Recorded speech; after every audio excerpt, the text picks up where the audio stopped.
Mamas, what's buzzin'? Welcome back to the Busy Mama Bee podcast. I'm Casey, and today we have our second special guest, Kate Horst. We are here at Horst Arts in your studio space in the business. Yeah, so thank you so much for taking time out of your busy Monday morning to hang out with me and chat. You're welcome. Yeah. I'm excited to do this. So. Definitely. So, Kate, you are, how would you describe yourself?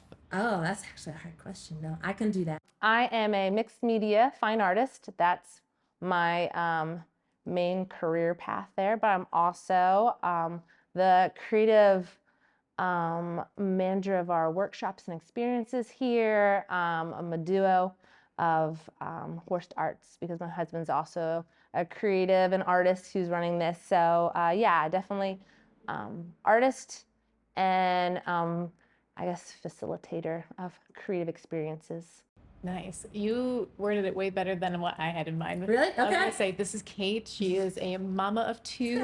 I know. She is a fine artist, very creative, and also co-owner of Horst Arts. That's perfect. Yeah. And there's a lot of directions to go. I'm like, do you want to go the career path, the what's my role in life path? So I'm glad you mentioned both. Yeah, very exciting. But yeah, we met. Do you remember how we met? The last few years have been quick, so that's why I was like, how many years? I In know. the last few years, we connected in, I think, 2019. It was definitely around December because you guys were in the old building down the road.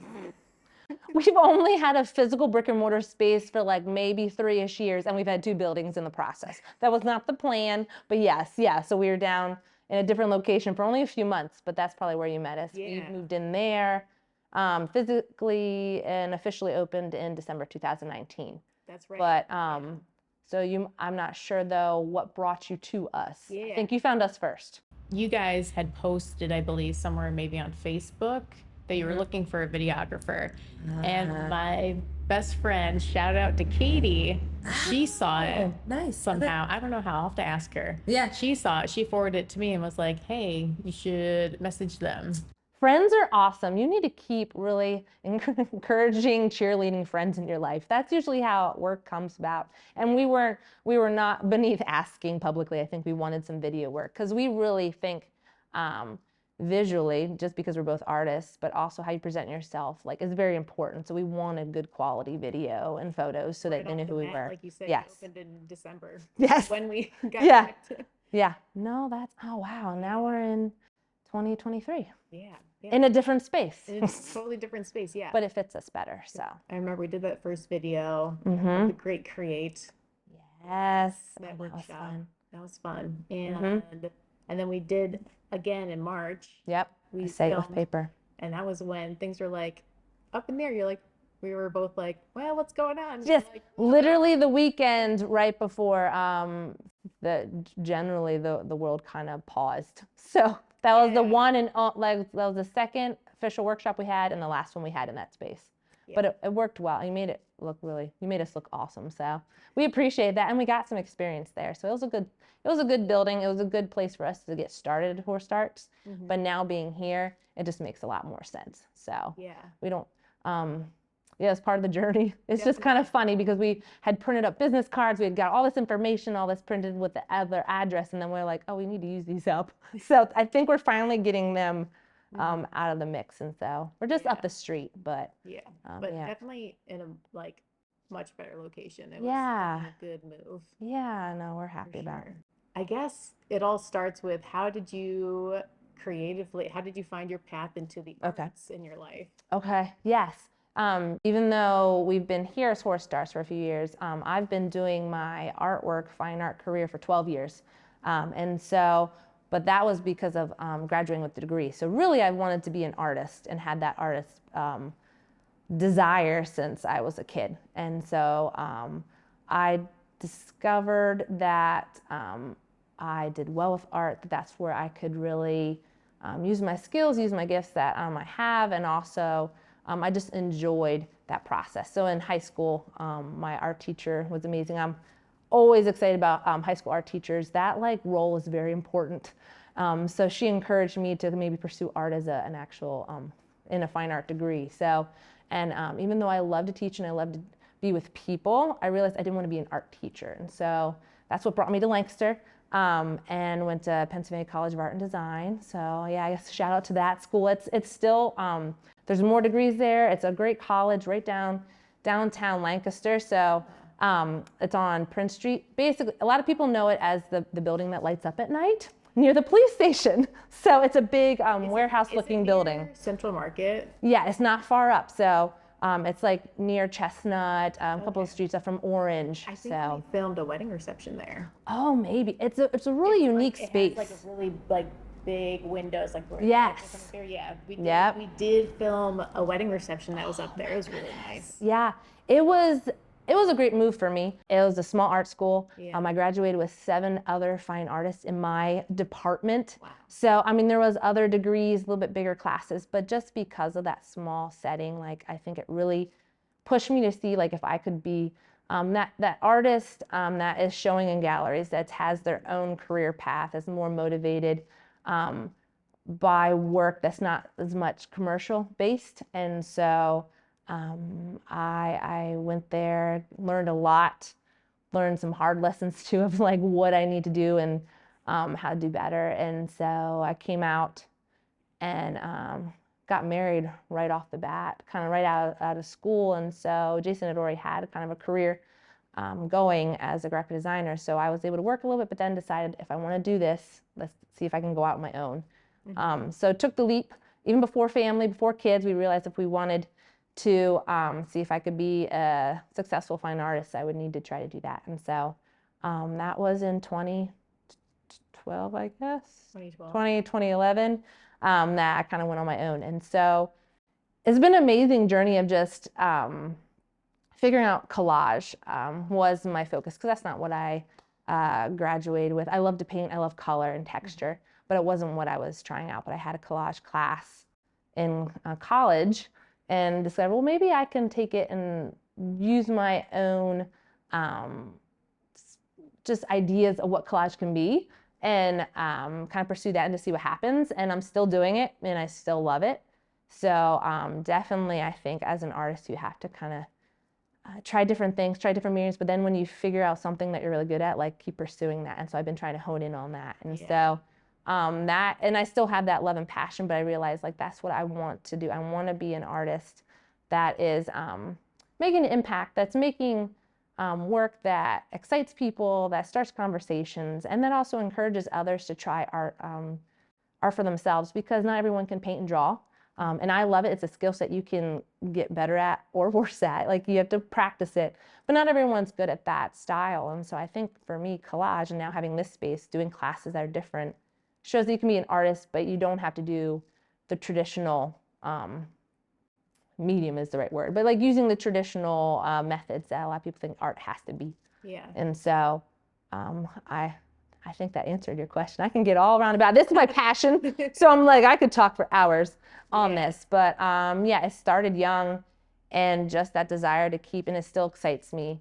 And I just realized that I have the ability, and I want to share it and encourage others with it. So now I'm still doing it. Yeah. I liked how you said that, like, you definitely need to practice and use it in the same way that, like, athletes have to train their bodies creatively. You have to train not only your brain creatively and doing it in practice every day, but also, like, your hands. Like, it amazes me how symmetrical or how smooth artists can be, especially with, like, drawing. And, like, with pen or marker, how, like, smooth lines are. And I'm like, scribbles. Exactly. Like, how do you get it so smooth and, like, symmetrical, making shapes and stuff? That's just a real, being able to watch people when they do, like, hand lettering. Now that the world is so visual with, like, videos, you go on social media and just like, oh, that looks so easy, and they've done that. Well, they've had years and years of, like, it's just practice, repetition to make it smooth. Right. And I think there are definitely people, like, everyone's creative. There are people, I think, that are blessed with maybe an easier or a bent towards it, and an easier understanding of being an artist with their hands, or using and having a skill set. But like you said, it's a skill. It can be trained. It can be practiced. If you really put in the time and effort for it, you can learn how to be, I think, a pretty skilled artist, and so, or craftsman. That I've learned too now, having this space and just being more in the art world for so long. Like craftsmen and artists, they can be very close, especially with what I do. I can go towards the world of a more craftsman based because of my medium. So yeah, you can learn and practice. Yeah. And I think that's what I've done too. Also why I feel more confident, because I continue to do it. I continue just to keep working, even through having children and different life choices and job choices and things changing. I've always tried to find a time during the day to be in my studio and working on a project. Yeah. And I think that's helped a lot of just how I can now work faster. And I feel like after 12 years, you can even maybe just see a maturity in my artwork. But that's, again, a lot of time and effort. So, but it's still fun. I don't want to discourage, but I don't want to say like you just have to work really, really hard all the time and then you do, that, like, it's tiring, but it's still fun. Yeah. Art should still be fun. Yes. How did you and Jason meet? I know. We met at a young adults Bible study at our church. It's kind of a, if you're kind of in the church world, sometimes those young adult Bible studies, a little bit of a fun thing, but it worked well. We have been both going to the same church. We still go to that one down in Lancaster. So, and we connected over music and art. And so definitely our personalities are different, but our passions are the same. And we've talked about that a lot too, that sometimes you'll look at different couples and you can kind of see if they are opposites or not, or how similar, even just in personalities and such. And I would say as people, and we look at the world, we're pretty opposite, but our passions are on the same page. And we talked about that, and we just became friends. And we were friends for a year before we even started dating. And so we were able to talk about things that maybe the rest of our friend group or even just where we're at weren't talking about. I was always in art because of being in the college scene, but generally, my family and friends, they support you, but I didn't know a lot of artists at that point. So again, to talk to him about that and just music, because we love all kinds of art forms. So we met there, and I got married in 2010. So nice, 2010. I know. So now we're hitting 13 years, which is crazy for us. Yeah, we just celebrated in April. Oh, congratulations. Earlier April. So yeah. Nice. So. Wow, that's awesome. I know. And we both seen each other's progression of just maturity in our art forms. I mean, he was working in the graphic and web development years before, meeting me and all that, but even just getting to see how he has changed, now he's progressed, and then he has definitely seen my art journey. From where I was to what I'm doing now. It's really awesome to obviously we've worked together on a lot of different video projects. Yeah. It's always awesome to see your guys' personality balance. You guys really, I wouldn't call it opposites, but you guys are very have complementary personalities that very much bounce off of each other. Oh, good. What's the word? When I say opposite, it's mostly I talk a lot and I'm loud and he's not. So that's where I see opposite. Yeah. Not that he definitely talks a lot, but he's just a very calm and steady presence, and which I appreciate. And I'm a little bit more excitable. So, which I think helps him, but just, that does balance us out, which is good. And it pushes us to, especially because we're with each other all the time and always doing creative things, it has helped us pursue other projects. So that opposite part has helped. Definitely. But not to the point that it causes attention. Yeah. So. And I'm sure it's been a huge strength in your marriage to build this style of business. It's true. All the time, 24/7, figuring out, okay, what's this project? Well, how do we do this? And just, he's one of my best critics, I would say, of my art. Like when I ask for a critique or something, I usually go to him, and so it's been helpful for him to help me with my fine art passions and career, but also when we do things like this, these kind of projects, we're able to come at from different perspectives. And I try to give him, if he ever asks for advice on any of his client work or just the visuals. I don't know computers. I've learned bits. I learned enough that sometimes I can talk about his job to other people, but I don't know how he does it, and it's amazing. But yeah, if he has a question about color or just those simple elements of design, balance, things like that, I feel comfortable to give that. And so we're able to help each other just do better and see sometimes the things that even we need to work on within maybe just a project, which is important because as an artist, you need to handle critique well. You need to handle I don't know, change or advice well without being more objective, without taking it personal. And that's also a learning process. And so there are days where maybe I'm doing well in one area, but I realize now with this new job, this new space, things that we do, I'm learning to get a little bit tougher skin of when people have comments or advice or different things. Because it becomes your baby, your passion. You get very protective of it. So starting to let it, protective's the right word. And no, we haven't had lots of negative talk, but just when you're trying to do something and it feels like it's not quite working, you want to tell the world that you're trying. And so just realizing, like, you know what, it's okay. Just, keep, as someone just said this weekend, keep throwing mud at the wall and see what sticks. And I'm like, yeah, some days it feels like that. Some days it truly feels like mud, just throwing it. Not spaghetti. Yes, exactly. Like spaghetti. It's probably spaghetti. She said mud. I'm like, because it's dirty. Like sometimes the work isn't easy. And so, but it's still something that we don't, because we've asked ourselves, do we keep doing this? Do we keep,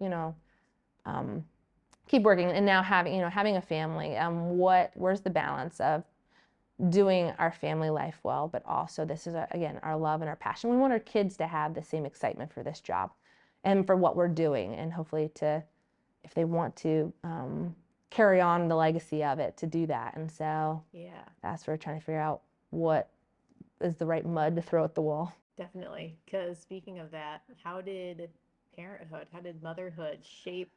How was that transition? And that affected, obviously it's a huge life change. Exactly. Yeah. I've always wanted a family. So thankfully that was a choice we both decided, like, kids were going to be in the mix and having a family. And that was important because I had a great, I have a great family and just that support system. And my parents have been very supportive of my whole career path. And with the art, it can be intimidating. Now, as a parent, realizing, like, when, I came to them in high school, like, I'm going to be an artist. I'm like, oh, art teacher. And I said, no, just artist. And they're like, what do you do with that? Like, it isn't kind of an intimidating thought. And they just want to just see, you want to see your kids flourish. But choosing the path, being, going to, be the mom, but still be the artist, be a stay-at-home mom. So I feel like those two titles, stay-at-home mom, is definitely like my role, but also was a job, was a title, as well as artist. I wanted them to be important at the same level. And so there are many people, and I think it has to, at certain times, you take a pause on maybe what your hobbies or passions and things are to pursue art or pursue being a parent. But I realized I could try to do both. And so definitely there's, pictures and videos, like as pregnant, I was still working in the studio. I don't work, thankfully, with mediums that are dangerous to my health. So I kept the glue and the paper, like I was able to keep working that way, get out there. And then once I had kids, I worked around their nap time schedules and their bedtime schedules. And so I would have, that hour or so, because both of my beautiful children didn't take long naps. They would sleep at different times. So like it'd be around or throughout the day, but really my work schedule would start at 8 o'clock at night. And so I'd put them to bed and I would work from 8:30 till 10:30 and just keep working. And actually it gave me a time to focus and do that. And so I felt like if I could be creative, I was fulfilling that need. And so I wasn't frustrated or bitter, because I think sometimes you can get frustrated if you can't do what you love and you start trying to blame the other things in your life as the problem for not doing what you love, and that can turn to even people. But I was able to still love being a mom, still taking care of them, giving them my attention and focus during the day, but then have a place for my creative outlet, and I felt like I could fulfill that. And so it helped the balance. It also helped just my overall just attitude, because I did, especially after my son, I struggled a lot with anxiety. My personality bent is towards that, but I think never had diagnosed, but I think I did have a lot more postpartum anxiety with my son, realizing that there was some months it was very hard. And so I think be able to be creative and having that outlet also helped that process. But it also gave me a chance to share that creativity with my children. So I tried to be the fun mom that did the wild things of, putting paper on the floor and paint and letting them play in it, or just taking them outdoor. I would do plein air artwork with collage, which is interesting because paper can fly in the wind. So I tried not to litter. But there was times I wore my children. I have a video of like wearing my son in the baby pack while painting in the shade. Or like I brought a pack and play the one time. Once we got to that stage and my children were starting to move around, it was more, I couldn't really do it. But like trying to still do those art things I was doing before them that filled what I needed, but that I got to just bring them along. And we've brought them to art shows, openings, more adult settings, art settings. And I think that's helped them also be very comfortable with adults and with those maybe more formal settings. It's been really cool to share that with them. So yeah, there was a learning curve to it, but I've tried to just integrate both sides, that they get to be part of my art experience. It's actually harder now, I would say. Yeah. Because now we have a physical space. Yeah, they're older, so they're in school. So now my schedule actually has changed, which is nice. I can work during the day versus in the evening, even though I try to at night, but my brain is kind of have flipped. So I have maybe more of a normal, I don't know, schedule, but there's just with this career choice now with the physical building, with other events, with other opportunities, because we're getting even just really cool collaborative things. Jason and I are being able to get offered. Like we had a mural project recently. Well, that's something we never did before, being able to have people see what we do here. And that was during the summer. It's like, all right, now where do we plug, our two great kids in the mix, especially when summer hits, school's done. Where do they fit? And so mom guilt has just changed. It's changing. Like now where the guilt sits, and I have to work with that. Of like, I'm giving their time. Each different phase. Exactly. As they grow up. Yeah, and now they're older, and now they can understand, and where they'll help me with things, but also they'll be like, well, I'm bored, or they'll just be like, why do you have to go there? And even for our daughter, who's almost 9 now, I think the building, because she's so used to us both being at home, even when she went to school, like we both were at home. Jason worked from home, had a room in the house. 2019 came, we have a physical space, and now it has taken our time and energy outside of the home. Or if we, going to stores to buy, like, oh, we need to think about paint, or we need to think about this, or like even just some kind of trips, or when we talk at home, it has to be business. And so that has been, I think, harder for her because that figuring out if it's taking mom and dad's attention away from them, but we try to make sure that they feel involved. And I think it's better. It's getting better. She doesn't, and my son's 6, so he kind of went along with it. He doesn't see it as much. And we try to make it fun too. Like when they get here, when we were working on this building, like he got to use with, guidance and safety, some power tools if he could. Or he could like hold something, he wanted to hold a drill. Like he got to make it part of like, oh, fun, maybe paint a little bit. We're trying to have them a special space in each building to just, that's theirs. They come in and they'll just craft and just use different supplies. So I have to figure out how, finding that, where they fit. I don't always use a word, but balance truly is important for us. But making them feel like it's part of like not just mommy and dad's thing, but it's like this is our family thing. This is our family story. This is our family. I think legacy is a good word because we want this to continue past us. We want what we do.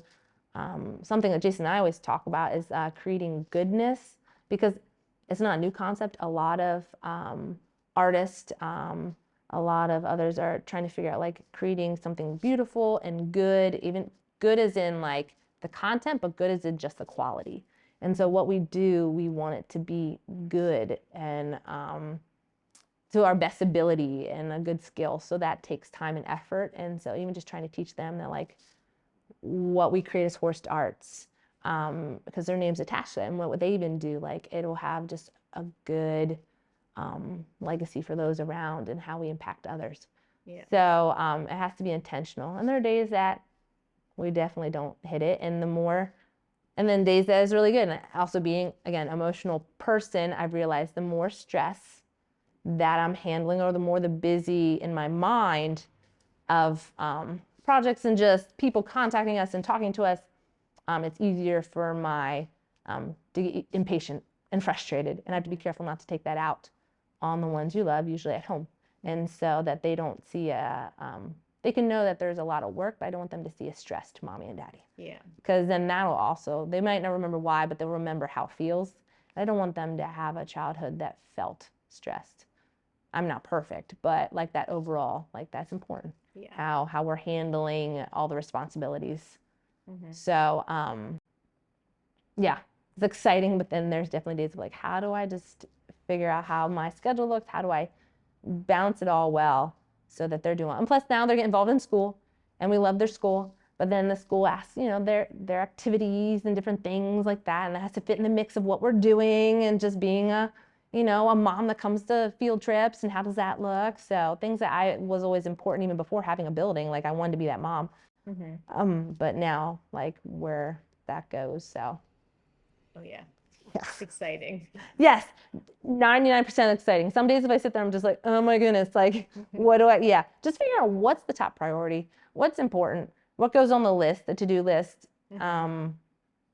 That what does that look like? And how to even, figure out what roles that even Jason and I have, like in the business, in the house, and, relationships. Like we still want our family, we want to have friends, like, be involved in our church very much still in ministries and things. So like that's important too. So that has to be part of our schedule. But yeah, again, definitely, it can be a lot to juggle. Yes. Yeah. Yep. Yeah, I'm definitely in that phase right now, like you said, with like obviously I have a baby, an 8-month-old now. Yeah. So I'm in that phase of sneaking in work during nap times and Yes. and in the evening at night when Johnny's home. Yep. And so it's really always interesting to hear like and to hear other people's stories of like how motherhood and how parenthood changes as your kids get older. And that you get used to working in short bits that actually it's been hard. They've been in school now. So like I guess it's been this, like they're both now in school. So finally, since last fall, I've truly had blocks of time to myself, and I got used to just working in little bits here and there that actually was hard and could still be hard to tell, no, you have like 3 hours that you need to focus. Like don't get distracted by little things that might not, that can wait if you need to do your artwork, because I can do art and some of these projects with them around me, but also if I really want to focus, I'm not really paying attention to their needs. And so that's not very helpful. I'd rather just give them my focus and attention.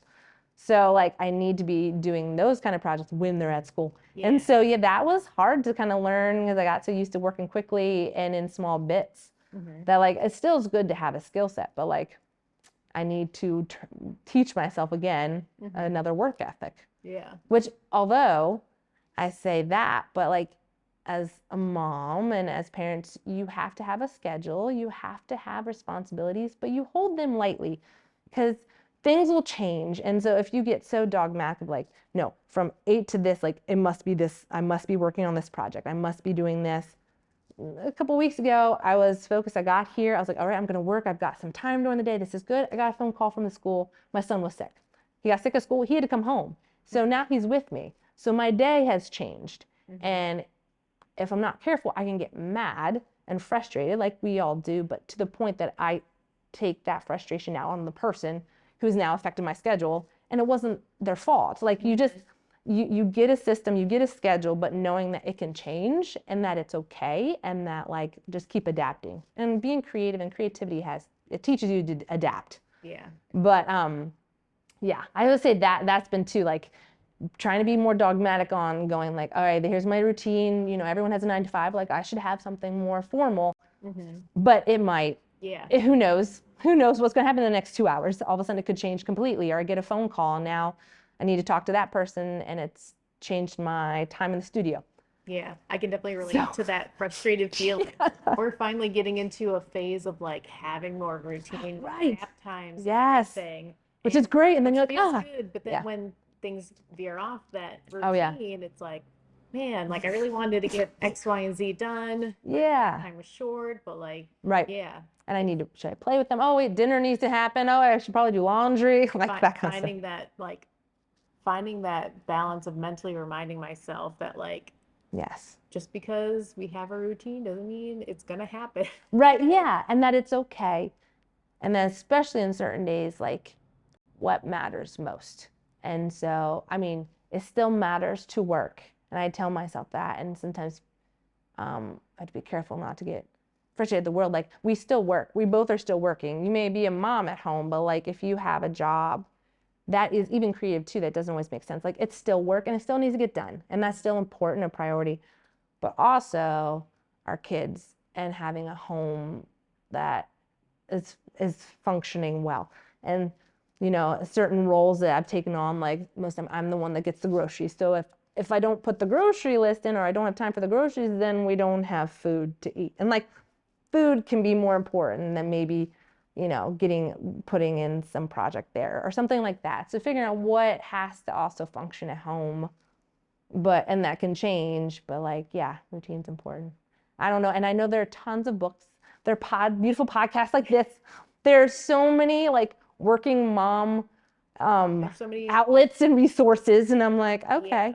There's so many different opinions and Yes. advice. Oh my goodness. So much advice that you can get. But Yes. what you have to do is, I liked how you said how kids won't remember the specifics of the everyday frustrations or routines, but they'll remember the feelings, the emotions behind the actions in the everyday life of their childhood. Yeah, I think, and I've seen a lot of moms that, you know, when you're becoming an adult child to your mom, and I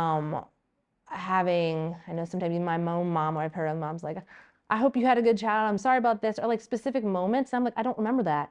I don't remember that. I remember an overall certain feeling about a time and age in my life, or how my house was, or if I felt safe, or I felt loved, or sometimes there are moments I'm like, you were frustrated, like there was tension, there was stress, but I don't remember why, but there was stressful. And then I can go back and be like, well, because maybe money was tight, or jobs were tight, or like there was family illness that, you know, the child again doesn't know, but they know how they feel.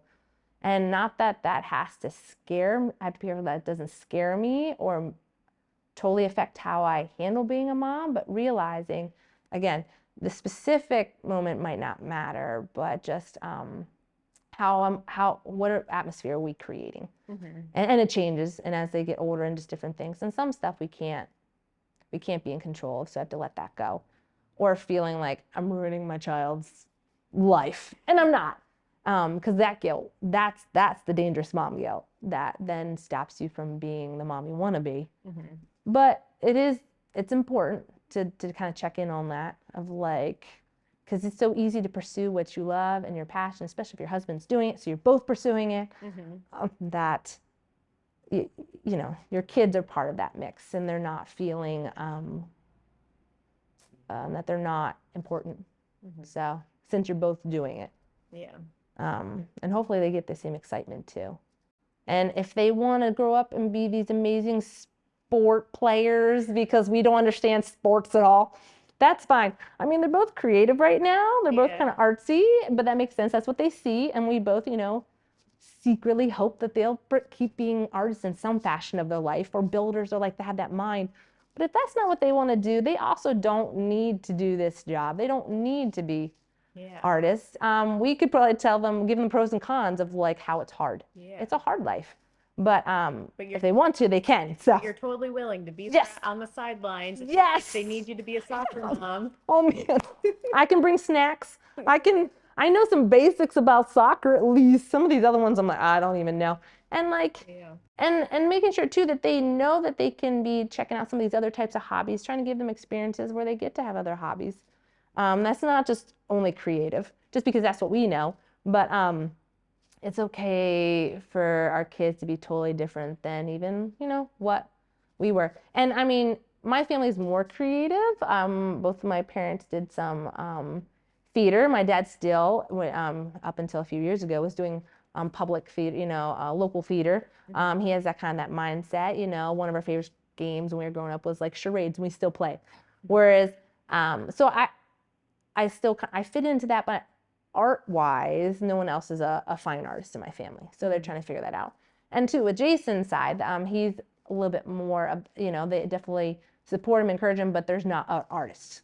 There's not working artists in graphic works. You know, like that personality is different. So we had to figure that out. But so it's okay if, you know, Shiloh and Asher want to be something totally different, But if they want to do art, then thankfully we have some understanding of what that looks like. And help them guide their way Yes, through that path. exactly. Yeah, and just seeing as their little personalities start to come out and who they are and what they want to be, and trying to help them figure what that looks like. Yeah. It's unique. It's exciting. I have to remember on those hard days too, of just like, yeah, that they get to be, to lead them and guide them in the way they should go and the way that they were created to be. So, Yeah. That's awesome. and that we can keep doing that. And then also, I have a passion to tell other adult, even women especially, but like I think it's good to pursue art when you're a child, but we have a passion here for teenagers and adults to pursue creativity. And I think that's a niche. I saw a lot of people when I was, the fine artist working on my own in my 20s, and most of my art friends were ladies and gentlemen who retired in their 60s and older. I was the youngest most of the time by 30, 40 years, which is fine, but there's a gap, and I don't want that gap to be there. And I think it's changing a little bit. Yeah. Jobs are changing a little bit, people finding hobbies and time for those creative pursuits. But it seems like, especially when you get married and have kids, a lot of women stop pursuing some of those creative hobbies until their kids get out of the house. And there might be a 20-year gap. And we really want to be a space, and I want to just be a cheerleader for those to find those few minutes here and there, come and do an experience for 2 hours, and like keep doing that passion you have, and that it's okay to do that, and to find holes for that, and to find artist moms, creative moms, because being a mom is an amazing title, one of the most important roles, but that's not your only, that's not all who you are. And so being able to put what your other abilities and skills and passions are, like they're important too, to pursue them when you can, and not take a pause, unless you have to. So there's no guilt in those that need to, but a lot of times there are people that are like, I want to be an artist, and I've waited. And I'm like, oh, okay. You never know what's coming next. Yeah. And sometimes to wait, you miss it. You miss the opportunity to have something really exciting for years. It's never too late to start. No. Never too late to start. No. Right. My grandmother, she was an artist, and Awesome. she didn't start until she was like in her late 30s, I think she said. Right. Yeah. Around 38 maybe. Yeah. And so she always encouraged us creatively. Oh, good. And always said she's like, I started when I was 38, like just with her kids' watercolors. Right. Yeah. Picked it up one day. Yep. She was feeling depressed, and she just started with watercolors and just kept going from there. Just playing. Yeah, that's the idea, to play. And especially for those, like, if you felt this urge and I'm like, I want to do it, and then that's our part, when you're like, I want to do it, and then you say no to yourself for so many years. That's where I think it can get to that bitterness and frustration and anger, because if you didn't know you were creative, or like art had an artistic bent, and then all of a sudden started playing when you're later in life and playing, I'm like, oh, this is exciting. Like, that is its own excitement. But if you like knew that you want to do this, but like everything else matters more, that's hard. That's where I think the whole concept of self-care, because that can be a very big, interesting word, and sometimes dangerous word. But for me, they could say anything can fall. Yes, exactly. And that you matter more than anything all the time. And that's like, no, but like if there are things that you really do desire and you don't give yourself chances, even if it's just 1 or 2 times, like it doesn't have to be consistently, but if you don't get to try to pursue those moments, you're missing out on some joy, I think. And that for us, again, part of my life purpose is to bring joy, and to have joy. And so, yeah, I'm so glad that your grandma got to do that, even at 38. Because again, most women people I'm meeting, they're doing it at like 50s and 60s, and they had it, and they had the, they could draw, they would do it here and there, and as a teenager or as a kid, and maybe took a class 1 or 2 somewhere, but then they had this amazing ability that they could, that they share with people. That they hopefully can share earlier in life. And it's always important to tell these stories that that's okay. Help, maybe someone can relate. Yeah. to that feeling and everything. That's why I chose to wear my sweater that I made recently. Yeah. One of my grandma's paintings, and I tried So to pretty. I tried to stitch her signature onto the side. Very, I mean, it's not the best. I wanted to find someone who would embroider, but I was like, I feel like my grandma would want me to do it myself. Yeah, exactly. Well, yeah, and that's the thing too. And also realizing like we don't have to be perfect right off the bat. Because I mean, I feel very confident in collage. I'm like, I got this, and I feel this level. But if I have to try another skill set, my niece taught me to try to teach me to knit like 2 times. I think knitting and crocheting and all those kinds are amazing. And if I put some time into it, like I could, but yeah, you're not always great at the very beginning. And you have to say to yourself, like, keep trying. But like, I love, and that the painting is beautiful. Thank you. Yes. And I have to admit, because it reminds me, again, that, oh, we're getting long. My battery's gonna die. That's fine. May I cough for a moment? I was just about to talk about Bob Ross, so.